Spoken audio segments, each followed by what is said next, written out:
পাগল হইছো? তুমি এত টাকা নিয়ে সুমনকে দিবা? আমার ছেলের কি ভবিষ্যৎ নাই? আমার কাছেও তো তুই লাখখানিক টাকা, কিন্তু তোর ভাবি তো প্রেগনেন্ট, তুই যেহেতু বিপদে আসোস, আমি দেখি কি করুন যায়।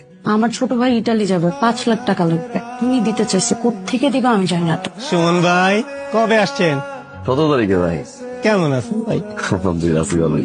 ভালো তো আছেন নিশ্চয়ই জানি, কারণ আপনি বিদেশে বৈশা ধুমাইয়া টাকা কামাইতেছেন।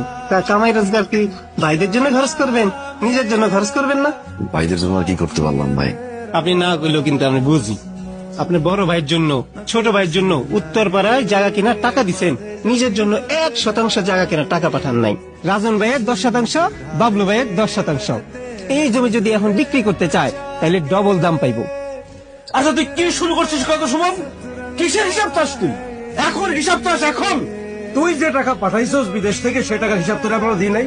এখন আমি কোত্থেকে জমি কিনলাম, বাবলু কোত্থেকে জমি কিনলো, সেই হিসাব চাস তুই? বিদেশে গিয়ে কি মাথা কিনে নিছস সব? টাকা বানানোর বাসে হয়েছস? শোন, একটা কথা মনে রাখবি, আমি কিন্তু তোর বড় ভাই, এটা কিন্তু ভুলিস না। আব্বা মারা যাওয়ার পর থেকে তো আমি মনেই করি নাই তুমি আমার বড় ভাই।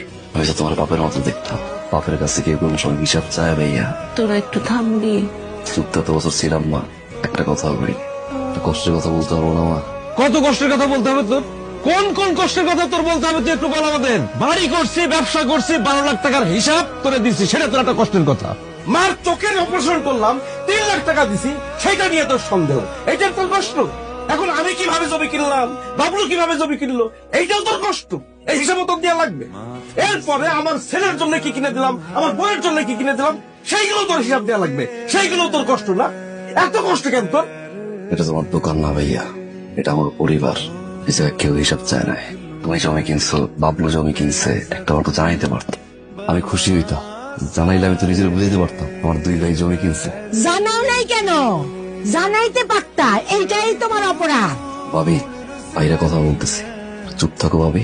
এটা তুমি কি বলো সুমন? এটা তোমার ভাই কিন্তু আমার স্বামী। আচ্ছা ঠিক আছে, তোমার ভাই নিয়ে না কথা বললাম, কিন্তু আমার ভাইকে যে তুমি বারবার চোর বানাইতেছো, এইটা তো আমি শুনতে পারবো না। তোমার ভাই জমি কিনে দিছে ভাবি, এতগুলো ঈদ গেছে, আমার একটা শাড়ি কিনে দিচ্ছে তোমার ভাই, আমার যে ভাতিজা জামা কিনে দিচ্ছে কোনো সময়, একটা চকলেট কিনে দেয়, তার হাত খরচ টাকাটা কোথেকে আসে ভাবি? সবকিছু আমি জানি ভাবি। বাবলু, প্রতি মাসে তোর স্যালারির টাকা কই যায়? তোর স্যালারির টাকা দিয়ে কার সংসার চলে? কিভাবে চলে তোর শ্বশুর? ভাইয়া এটা আপনি কি কইলেন? তুমি শুনছো ভাইয়া কি কইলো? আমার বাবা কি ফকির? আমি কি ফকিরের মেয়ে? আমি আর এই বাড়িতে এক মুহূর্ত থাকবো না। এটা কি বললা তুমি ভাইয়া? হ্যাঁ, তোমার টাকা মেরে খাইছি? হ্যাঁ, আমার শ্বশুরকে তুমি ছোট লোক বললা, গরিব বললা। আপনার তুমি কিছু বলতেছো না কোনো? আমাকে ভাইয়াকে বারবার বলেই যাচ্ছে মেজো ভাই। হ্যাঁ, মা কি বলবে? মা আবার তারা